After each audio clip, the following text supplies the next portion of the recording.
تاکہ کم از کم بچوں تک یہ بات پہنچ جائے۔ یہ جو تکبیرۃ الاحرام ہے نا، اللہ اکبر کہنا، یہ کس بات کی علامت ہے؟ کہ میں نے دنیا کی ہر چیز سے ہاتھ اٹھا لیا۔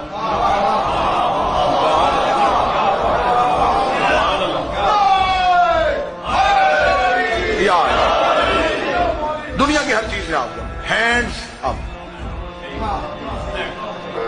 گرفتاری دے دی، مجرم آج بھی گرفتاری دے تو ایسا ہی دیتا ہے،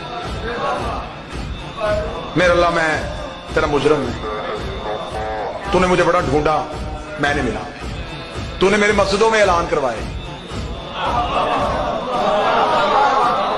کہ اپنے گھر واپس آ جا۔ میں نہیں آیا، آج میں گھر واپس آ گیا ہوں، یہ میں نے ہاتھ اٹھایا۔ اب اللہ اور بندے کی گفتگو شروع۔ خدا نے کہا تو جس کے پاس آیا اسے جانتا ہے کہ کون ہوں میں؟ بندے کہا الحمدللہ۔ رب العالمین، تو عالمین کا رب ہے، تجھے میری طاقت کا اندازہ ہے؟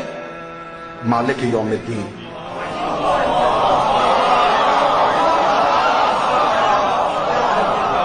تو دین کے دن کا مالک ہے۔ آسان اتنی کروں گا کہ بچے تجسس کے ساتھ اور عشق کے ساتھ نماز پڑھیں۔ ایاک نعبد، مالک یوم الدین، تو قیامت کے دن کا مالک ہے۔ اچھا چل آ گیا میرے گھر، کھڑا بھی ہو گیا میری بارگاہ میں، بات بھی شروع ہو ہی گئی ہے۔ چاہتا کیا ہے؟ ایاک نعبد، کس بات پہ؟ ایاک نستعین، کیوں؟ اہدنا الصراط المستقیم،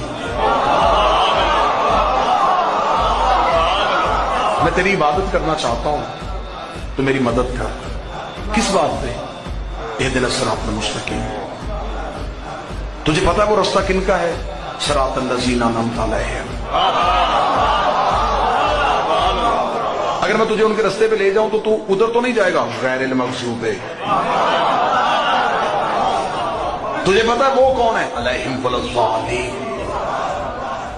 خدا کہتا بڑی اچھی باتیں کر رہا ہے، آیا مدت کے بعد ہے لیکن گفتگو بڑی اچھی ہو رہی ہے، تیری کچھ اور سناؤ۔